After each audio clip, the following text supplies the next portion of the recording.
All right, let's go ahead and get started. Thanks everyone for being here today. For those of you that don't know, we represent the Violence Prevention Institute, which is a research hub for violence prevention research across Tulane, across the city. We work as a kind of connector between community partners and the academic institutes in the city. This is our new transdisciplinary violence prevention journal club. It's going to be a monthly event that we do. We're going to try to pair an academic article with something that can be like a video or an op-ed piece to try to connect the two concepts together, again, bridging the gap between academia and things that are more accessible. Since there's about 15 of us, I figure we can just do introductions in like a round robin style before we get started talking about the materials. So I will start. My name's Tim Kraft. I use he and they pronouns. I'm the program manager for the Violence Prevention Institute, and I will pass it to Lexi. Hi, everyone. My name is Lexi. I am a second-year doctoral student at Tulane, and I work with the Violence Prevention Institute as a graduate research assistant. So I will pass it to Ashley Pastor. Hi, my name is Ashley. I am a senior. I'm actually graduating in December, though.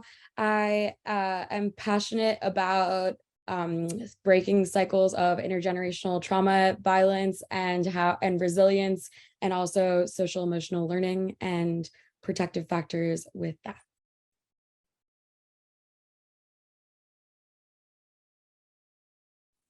Hannah, I need to pick someone. Okay. Let's see. I'm gonna pass it to Mary Beatty. All right. Hi. Sorry, guys. I'm on my phone. Can everybody hear me okay? Yep. Perfect. All right. All right. My name is Mary Beatty. I am actually an online student in Tulane's MPH program. And this is just my first foray into this. I am eager to meet everybody and learn as much as I can.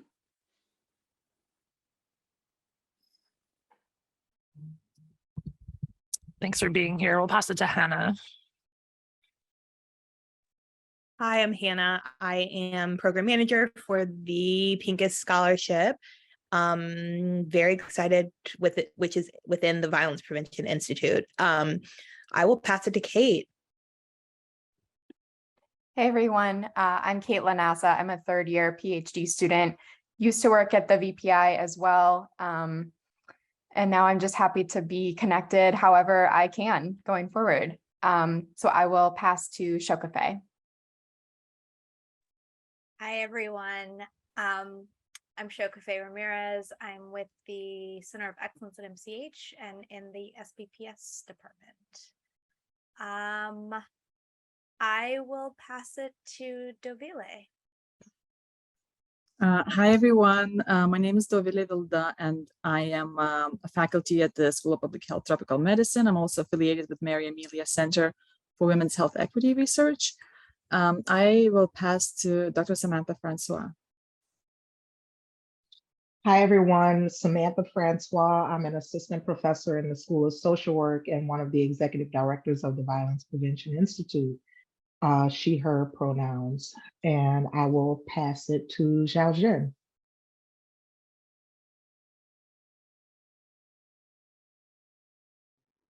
Okay, so I have to unmute first. Hey, I'm Xiaojin. I got emails from team, everybody all the time, but it's the first time I see you guys. I'm from sociology. I'm associate professor in sociology. I study migration, crime, psychology, well-being. So anything, any topic you can think of. Yeah, I will give to Carrie. Is Carrie? Yeah, Carrie. Awesome, thank you. I am Carrie Mulder. I use she, her pronouns, and I am the communications manager for the Center of Youth Equity, which is in the Violence Prevention Institute. I'm also an MSW student in my second to last semester. So thank goodness for that. And I will pass it to Kennedy.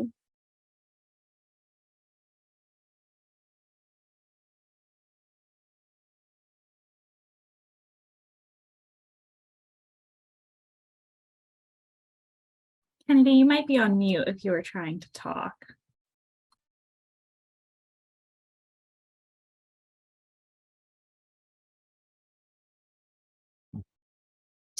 Let's try Wendy then. I think Wendy hasn't gone.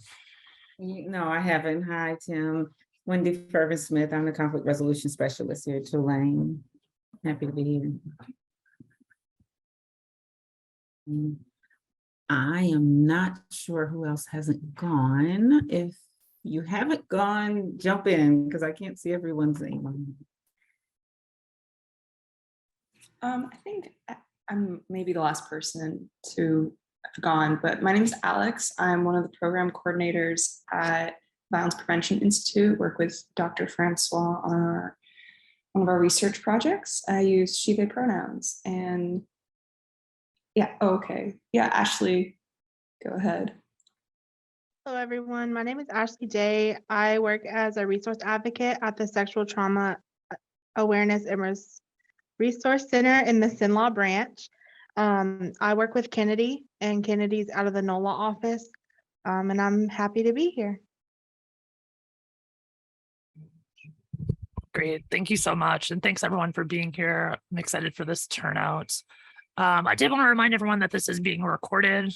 So if you're comfortable with that, stay. If you're not, then you can turn your camera off or you can leave. But please don't, please stay. So to get started, I'll be facilitating this conversation. Don't laugh at me, Shokafe.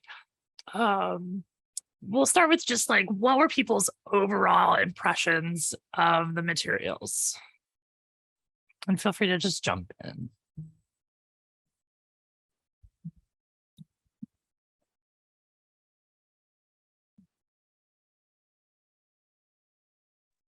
I can jump in. So one impression I got from the research article or the more academic article was just how complicated it is to measure and use statistical methods for intersectionality research. Even like I work with regressions and everything, and I was getting confused and like a little overwhelmed with how much and just how tricky it was. So that was one initial impression. Yeah, for sure. That last section that was like really detailed about analysis was a lot for my brain. I can kind of build off of what Kate just said. I opened the article and I was like, oh my God, I've read this before and could not remember like which class it was, but I feel like it just shows how complex the issue is. And I appreciate her bringing intersectionality into like that health realm. I think it's been, obviously it applies to other disciplines, but because of how complex it is, it's easy to kind of get caught up in how it's been applied in other fields. And I just think it's a good refresher because like I remember reading it, but I still feel like, okay, like there's so much history that there's little nuances that you pick up each time you read it.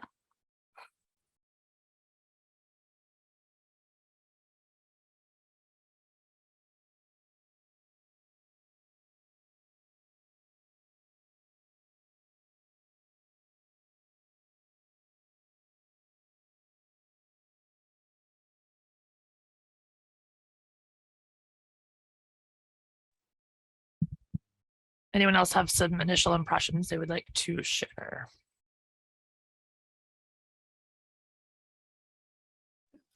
I'll share. The article is way too much for me, and without a research brain, it really got me. But I thought the TED Talk, I had actually never seen it all the way through, and the analogy to the traffic and the roads and the ambulance getting through was extremely, extremely helpful to understand. And I think that when I have to explain this to other people, like I just think about my parents, for example, watching that video with them, I think would be extremely, extremely helpful because it really explains it in such a basic and understandable way.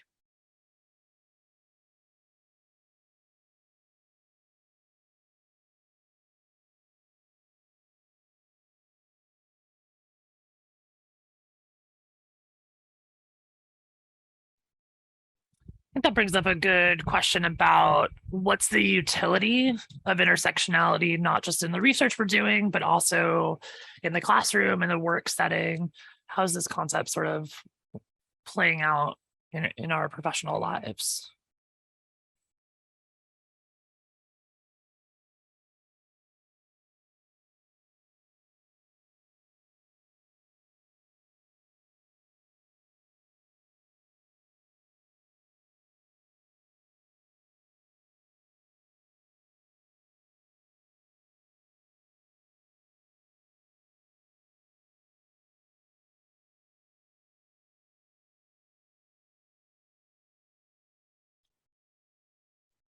I think one thing that comes to mind is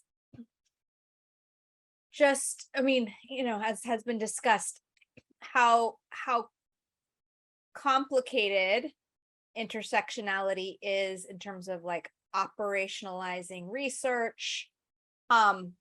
Yet all of us carry multiple identities, so it's also just very common. And so, when we're doing our research, being really thoughtful about what identities play a more critical role in whatever it is that we're trying to understand, that it's not realistic to incorporate every identity, because all of us are like, we have multiple things we're carrying, and then also context really matters. And so just being very thoughtful about that, and that it's, I think, impossible to achieve that without a diverse group of stakeholders who have an understanding of the intricacies of the issue at hand. I also would like to comment on intersectionality approach being used in research more generally, at least over the last few years in my field of research, that is women's health, reproductive health. I've seen an increasing number of research studies that have used this approach, and also not only recognizing intersecting identities or multiple identities that we carry, but more so the intersecting systems of oppression and how these systems affect lives and health and well-being of different populations. So that would be my comment. Yeah, and I really appreciated that this article tried to do that. It tried to look at all these different levels from the individual to the systemic, because I think it's really easy to sort of put the burden on this on individuals rather than looking at the systemic influences as well. That's kind of along the lines of what stands out for me, and how I think about this on a regular basis playing out in my own research and work is that from kind of lay settings to academic settings, we talk about and throw out the term a lot, of intersectionality. And I had gotten to a point where I was like, what are people talking about? Is it these personal or individual level identities? Is it a social identity? Is it these intersecting systems of oppression? And so in this article, it was really refreshing for me to see them, very thoughtfully unpack that and, kind of do it under the pressure is my own word, the pressure of, if we are going to study this, we have to be able to measure it, right? So we really got to figure out what the hell do we mean when we say this? Because it wasn't, I don't think, when critical race theorists and others first started talking about intersectionality, they weren't thinking about it, as something to be measured. So, both, so I guess I'm kind of responding to both questions in terms of what stood out for me in the reading, and, and how it, the concept and the operationalization of it is impactful in my own work.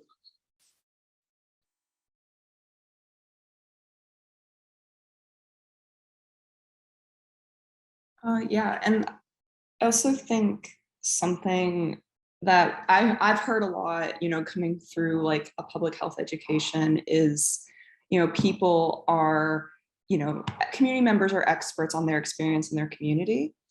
But sometimes I think we forget that, like, even if someone comes from like the same community or the same, like type or group of people that, we're studying as researchers, there's intersectionality within that and as well. And like, just because one person from a community experienced something one way doesn't necessarily mean that that's true for everybody. There might be some things that, we're missing. And I think that's important to keep in mind, not just in research, but, as students, when like we listen to people, speak on their experiences, or when we like seek out people to, as like, facilitators seek out people to speak on certain things, keeping in mind that while yes, they're an expert on their experience, there are other experiences within like those communities that we might not be hearing about as well, which, makes everything a lot more complicated, but it also makes things more interesting.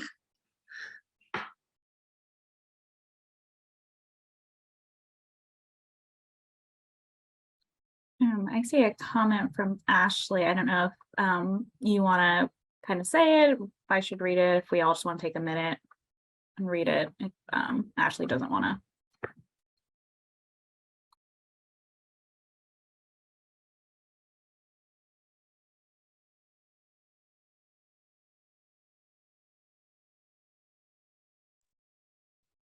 Yeah, I mean, I think Ashley's comments very much about like, what is your own responsibility in those interactions and in those spaces, and especially like, are you causing harm? I think that's a lot of what I think about when it comes to research professional life, is just like, am I in a position of doing harm or not? And I think with that, it's also about having some degree of ownership or responsibility for all of those levels, right? Or multiple levels of identity, if you will, from the individual to the systemic. Because even if your personal or individual level, in your personal or individual level identities, you may not think of them as potentially being harmful to others. At a higher level, they could be, right? So I think, on an individual level and even a community level, we need to own that, right? And I think, and actually, if I'm putting words in your mouth, please spit them out and correct me. But that's what, your comment brings up for me.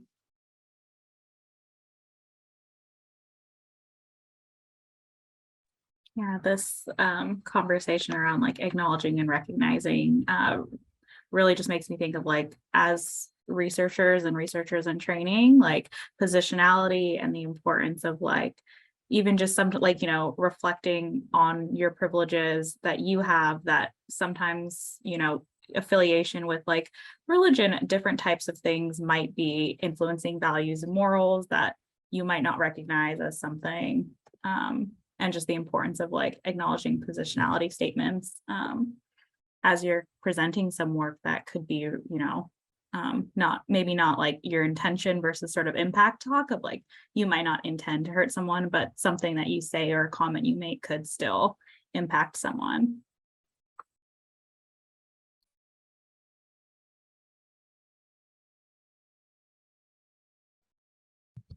This make me think about saw on TikTok this morning. It's the bastion of discourse for sure. But it was two Black women that were talking about intersectionality and whether or not that included privileged identities, right? So one woman was kind of like, intersectionality does not include whiteness because it's not an intersection of oppression, right? Like you're never going to have that intersection with oppression. And the other woman was like, no, it's a common, it's not a combination of all your identities, but it's where those identities meet and interact.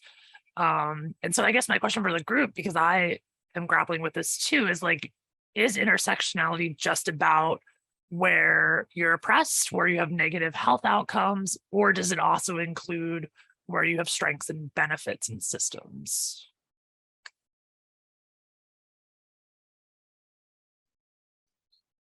I don't think it's either. The way Crenshaw and other intersectional scholars talk about intersectionality is it creates an entirely new, distinct, qualitatively distinct and unique experience. So it doesn't matter if, or I shouldn't say it doesn't matter. I think all are relevant, right? The ways in which you might have identities, and a privileged identity, right? A social identity that is afforded privilege, intersecting with a social identity that doesn't, right? That is, oppressed in our structure and in our society, or if they're both, right? I don't know. I don't think it matters. These are just my, my opinion off the top of my head, thinking about how intersectionality experts talk about it creating a wholly unique experience and existence in the larger society. And it is that where they come together and that unique existence and experience that results, that requires something else, right? And that something else could be a whole lot of things.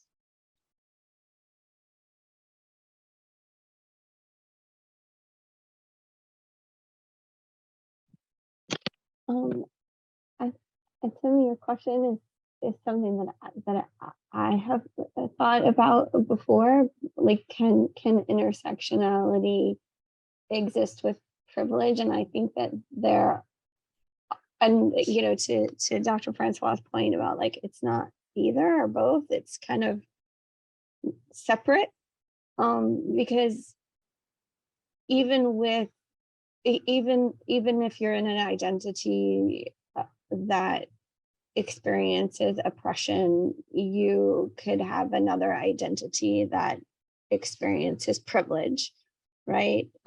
Take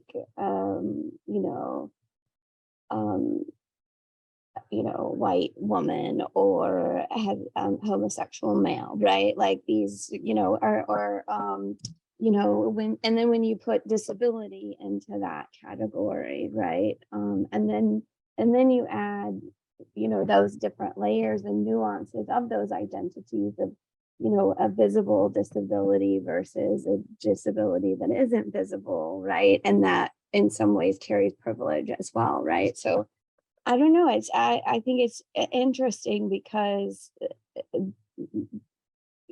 there are ways to be oppressed and hold privilege at the same time and so I think to me what stands out to what you said, Dr. Francois, is the uniqueness, right? It's really understanding the unique experience of that individual with their identity standing at those intersections. Yeah, I think intersectionality is sometimes used as like a shorthand for like what in what are the ways somebody is minoritized, what are those identities, and I don't think that that's very useful. Like I think the whole point of intersectionality is that we are all multiple things at any given moment, and when I multiple identities. And so like we can't just say, oh, intersectionality is something that is only applied when it puts you at a disadvantage. Like that sort of ignores the point of intersectionality in my mind.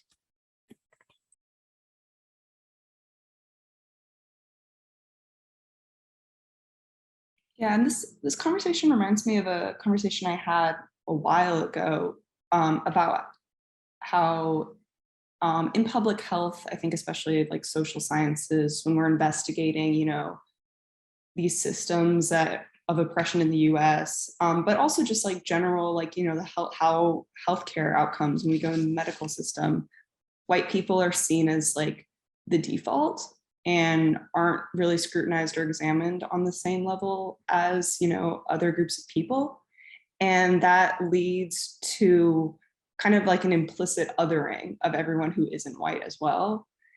And yeah, I totally agree with what everyone's saying. And I think it, you know, taking intersectionality and making it focused on oppression kind of also, I think, takes away from, I think the growing trend in like wanting to look at people in more like a strength-based lens. And I think that looking through research, especially through more strengths-based way and including intersectionality, including like, you know, a total sum of human experience is more helpful just to like understand how we all interact with each other anyways.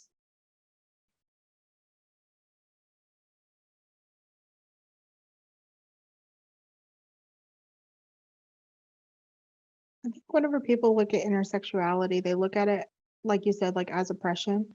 And they don't look at as a whole, like the whole definition. They just look at the oppression part. But I mean, like everyone has said, like we have multiple identities. Like for example, I'm a white woman, but I'm also in the LGBTQ community. So whereas I'm not oppressed as with my skin color, I'm in a community that is oppressed, that is discriminated against. But I think it would be more beneficial if people would actually like look at the definition of the word rather than just looking at it and assuming, oh, hey, that's oppression, like, and saying that other people can't have oppression because of their privileges whenever we all identify in different ways.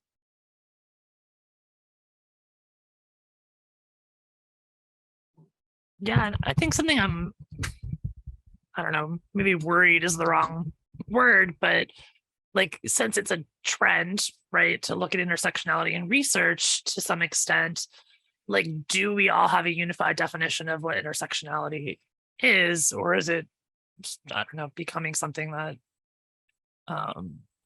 loses meaning or goes further away from like the idea of research to kind of look at stuff. I think in this context, I'm thinking about researchers and academics specifically, and from the positionality of like Tulane, right, which is a predominantly white institution, who's has a lot of resources and is not fully connected to the city that it's in. When we're researching intersectionality from that perspective, and we don't have a unified definition of that, is that pulling away from, I don't know, the authenticity of the research or the like body of knowledge we're supposed to be gaining.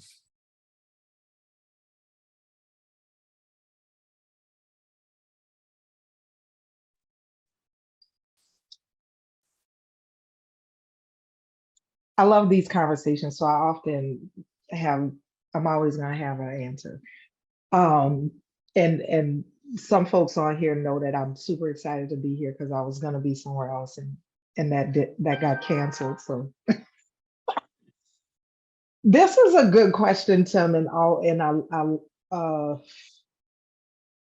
I think it's a question for a lot of concepts and constructs I'll just keep it to the social sciences, right? That we can ask this question of a lot of things we study.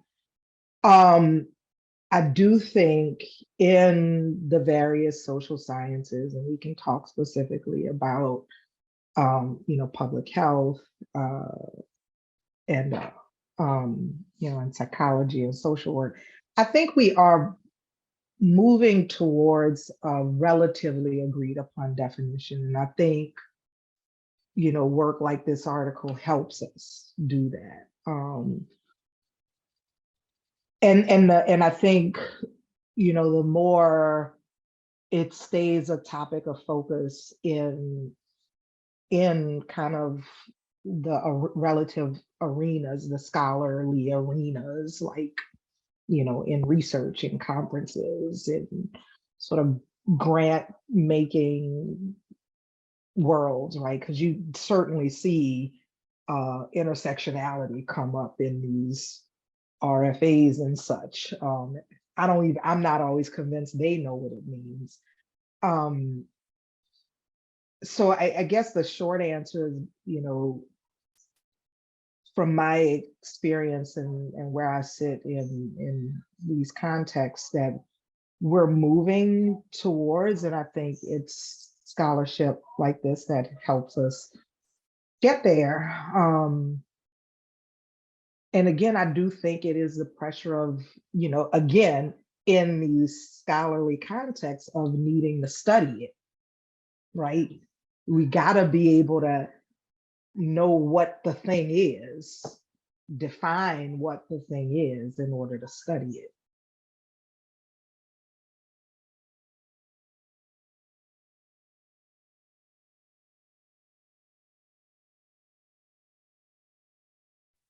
So to follow up on that, it's just like this thought popped into my head. I wonder how much our students are exposed to the teaching on intersectionality and how much it's integrated into our curriculums. Like, I'm only teaching one course, it's on methods. I honestly, I don't have a paper on it in the classroom, but I don't know, from your experiences, anyone can comment on?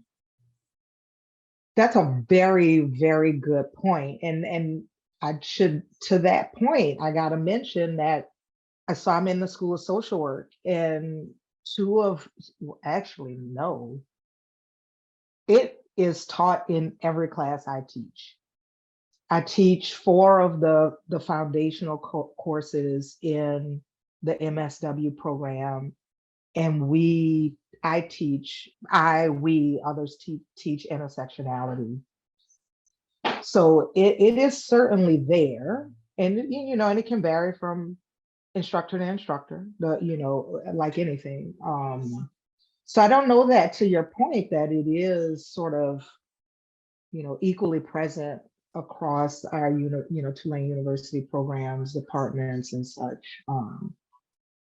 And Carrie, I don't intend to put you on the spot, as a current social work student. If I'm lying, call me out. Nope, I was just gonna say yes. Yes, it has come up at least, if not in every class, I would say a good 70% of the classes where we're talking about intersectionality. So certainly in diversity and social justice, but then when you get into your direct practice classes and community organizing, obviously there, but it's still coming up in direct practice. I think the places where it's not coming up is in this place where we're talking about, which is program evaluation and methods and statistics and things of that nature, right? So it's coming up in those like direct practice and the community, clinical and community based places, but in the data analysis and program evaluation, it's not coming up there. Yeah, I can kind of jump into that too. I was trying to think after you asked that question, Dovile, and I know it's come up in like my theory classes, but my background was in like social behavioral sciences. I remember, so I did my master's at a different university, and it came up in our foundational classes, but I knew the professor who kind of taught like the equivalent of like social behavioral sciences for like non-SBPS students. And I know hearing conversations from there of like, it's not quite like, it wasn't quite coming up in like epi classes and biostat. So a lot of those students who are doing more of like data driven work, not to say we aren't, but are doing more just kind of data, not quite interactions with people, we're potentially not as exposed to it. I don't know if anyone else has exposure or even with like master's programs here. Yeah, I was definitely going to say like the same thing when I was taking my classes like in IHSD or SBPS, you know, intersectionality, while maybe not always like in a focus, like there was a reading and a lecture on it, was always more or less included in conversation. But then as I, you know, when I took more like hard science, like biostats, epi, like coding classes, you know, it's not really mentioned at all. And, you know, I think that's a shame because when we read the article too, we were talking about like, wow, like, you know, just the statistical analysis behind this would be, you know, really difficult. And I think including more people who come from like the, you know, statistical analysis section to get their input and like ideas on how we could quantify these types of things in research is really important.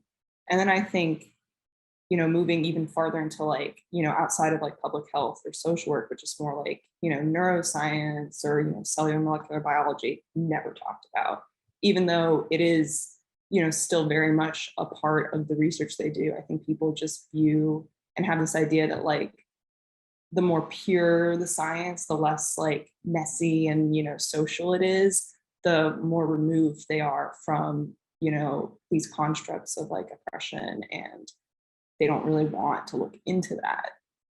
But I think they should. And yeah, like, and I'd love to hear about the business school side of things, because I know nothing about that. I would, I mean, in every class I've taken, I'm going to make a lot of assumptions here. I would assume that no one even knows what intersectionality is. And I think that there are a couple professors that have tried to bring in a little bit of it, but have done a horrific job and have probably been way more harmful than helpful. It's my dream to try to bring this to the business school, and hopefully the VPI one day can do this, but that's where we are right now.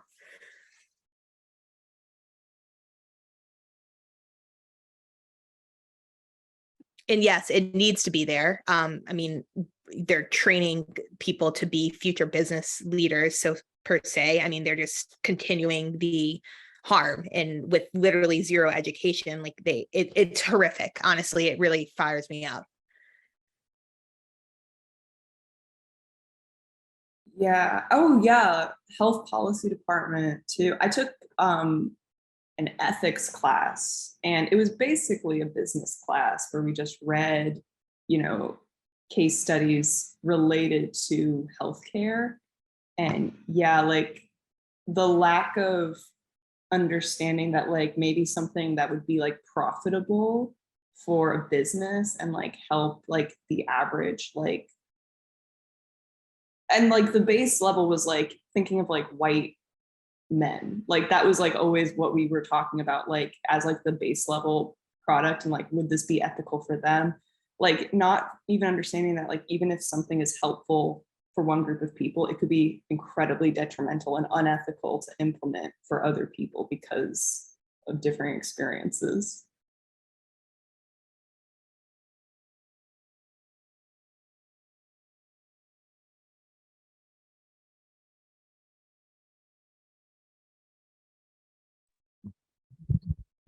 Pivoting to my next sort of question that I prepared, is there anything that was notably absent from the materials or maybe from this discussion? Were there like questions that you had while you were reading and watching that video that you were like, where is this thing?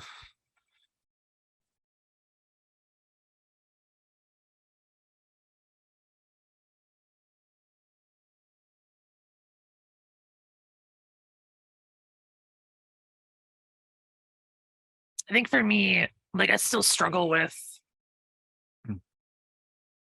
you know, Kimberly Crenshaw comes from a legal background, and that's sort of where this concept was developed, is from a legal brief.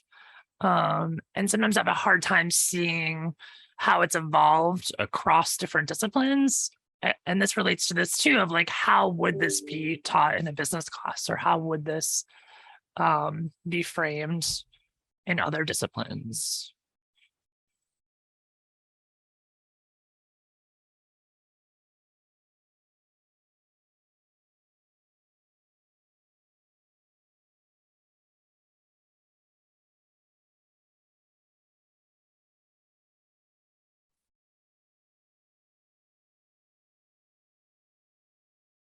The next question I have, God.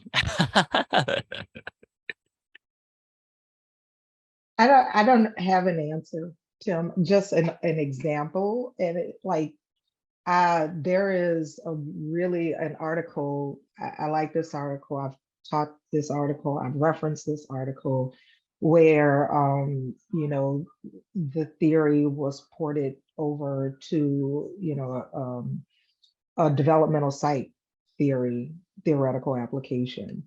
And I use it often. And that was one of the first articles that I read, the first bit of scholarship that I read that started to tease apart, which I don't think, in its original form did this. And that's okay, right? Like, that's kind of the beautiful thing, I think, about theories. That kind of these multiple levels of intersecting identity. So yeah, that's an example of it being done. So it's certainly, I mean, developmental psych is still in that very warm and fuzzy social space. So maybe not the best example, but yeah, I think I could definitely see it in these other fields. I don't know them, but like, I know nothing about business. Yeah, I think it can be done though, because I think even though it was developed in this, kind of legal, or I think I really think of this is what I think of it. Its conceptualization there is she just applied it there. But the conceptualization, the theory was much broader. And it first was applied in this kind of legal space, right? And yeah, and I think a good theory can work like that. I could talk about theory all day, by the way.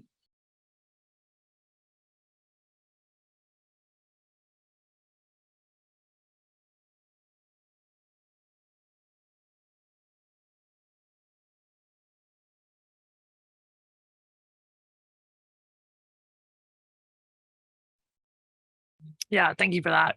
I think sometimes I struggle with that application piece to things that I don't feel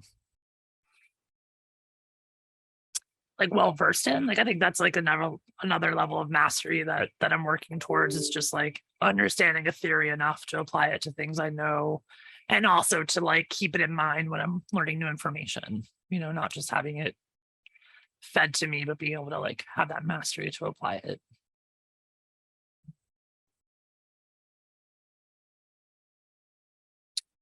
The last question I kind of have is, what are the benefits of looking at this qualitatively, quantitatively, and mixed methodly? Like, how do we do those different things effectively with this theory?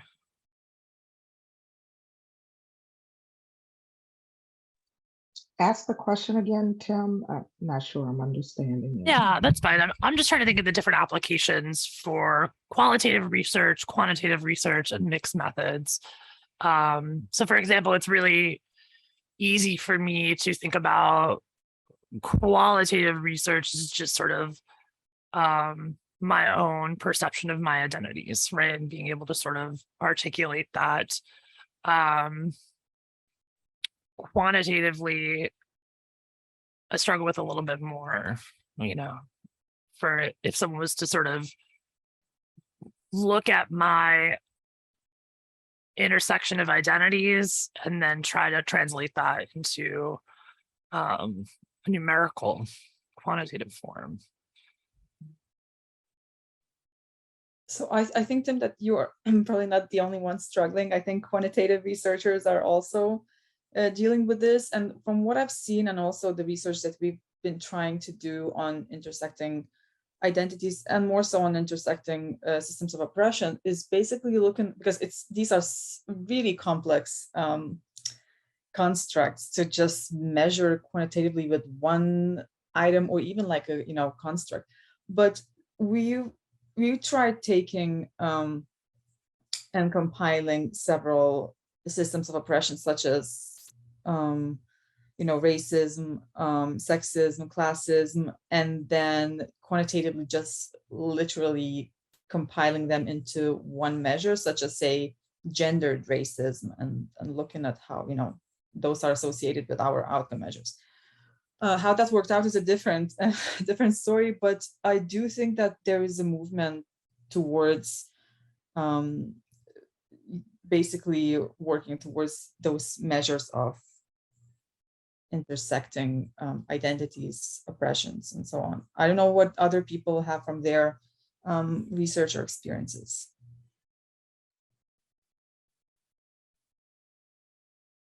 I think the first thing that I kind of thought of was how I think, similar to what you were saying, Tim, was I think intersectionality is and kind of working through that is like does show like the strengths of like qualitative, doing qualitative research, which I know is time intensive if you're collecting data, and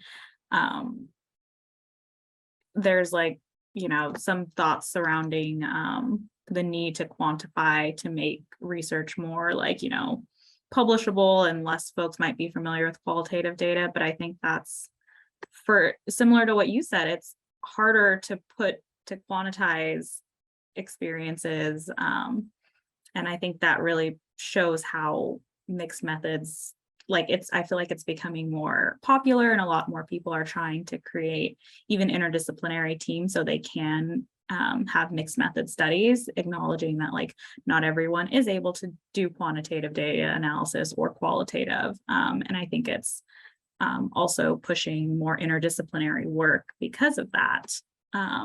So that's just my little intro thoughts on how it fits into the different types of research that you can do.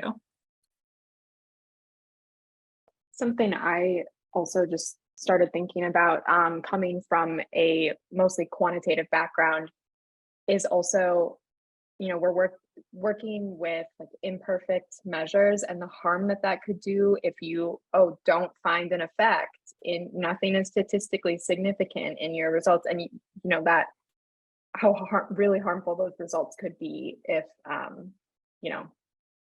there's no effect, so it doesn't exist. And so just the really big importance of qualitative work, even when there's no statistical effect, always reminding that this is happening, even if we're not seeing it in the numbers.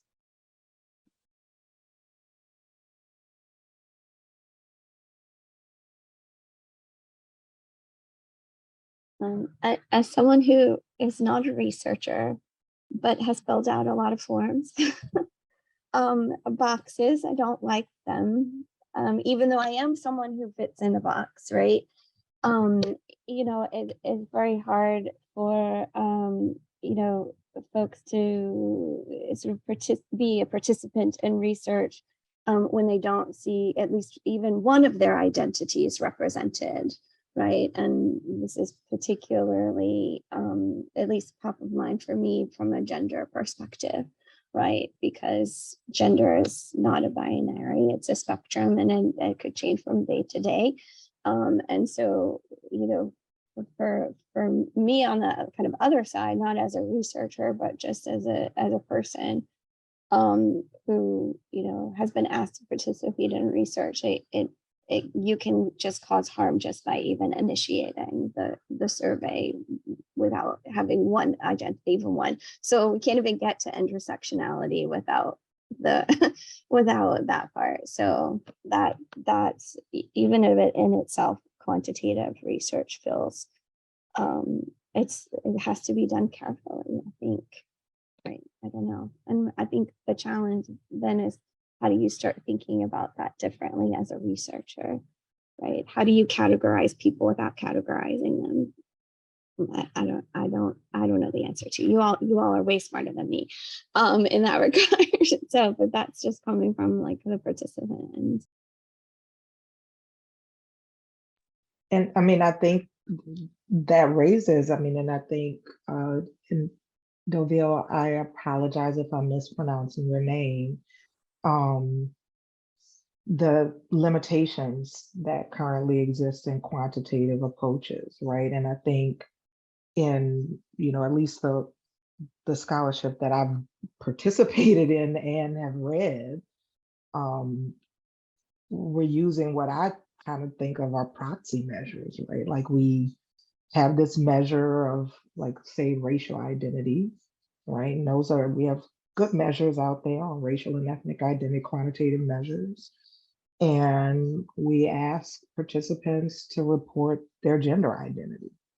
And then, we draw conclusions about, participants who, have a high racial and ethnic identity and who identify as male. And then those who have a high racial ethnic identity and identify as female. And now we're drawing some conclusions about the intersection, of those identities. But it's considerably limited, right? So I think in the quantitative space, there is a lot more work to be done to figure out, how do we measure these ways? How do we really measure or get at measurements that are valid and reliable, right? And certainly are not causing harm, because we are, trying to get this from real live people. Yeah, I also think, and this is kind of going to a personal topic of mine, but race in a quantitative way has also been defined by the government, and how we investigate race is heavily influenced by historical and political factors.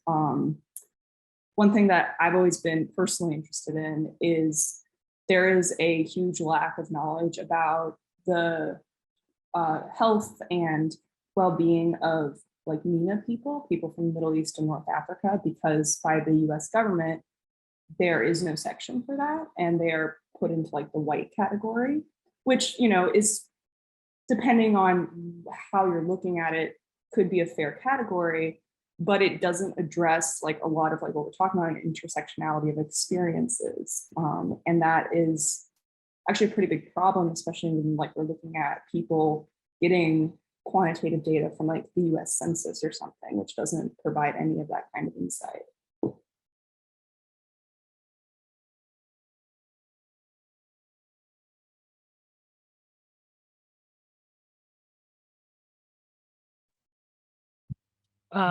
Thank you all for that. This has been really illuminating for me, and I appreciate that. Last few minutes, is there any final thoughts that people are having? Conclusions they feel like they're getting from this? If anybody wants to do some mixed methods work on coming up with better measures, let me know, because I'd love to do that work.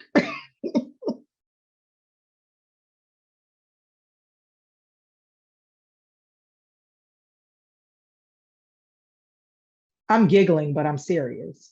Yeah, yeah. I mean, that sounds great, actually. Just, I think there's benefit to just like putting side by side like our categories and then self-identified categories and seeing how much that matches up. I feel like I do that sometimes with like, am I trans or not? Like I identify as non-binary, and depending on the way a question is phrased or the way information is collected, like I feel like I end up in a bunch of different categories sometimes. So. Yeah, I definitely can see that. I also feel like dealing with we deal with scales all the time, right? In quantitative, right?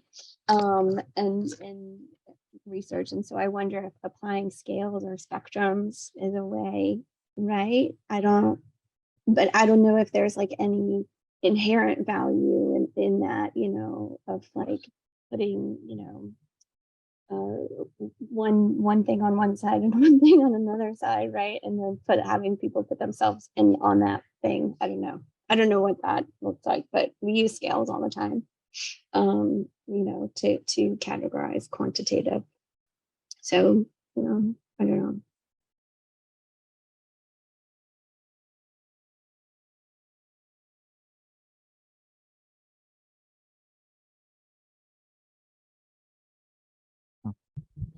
All right. Well, I appreciate everyone being here and showing up. I feel like this was a great conversation and I'm really grateful for it.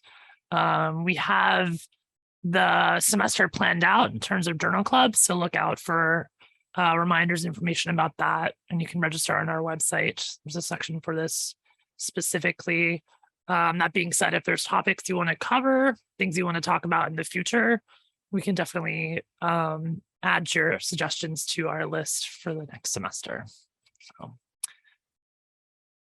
thank you all so much. Yes, thank you, Tim, for your facilitation and everyone else.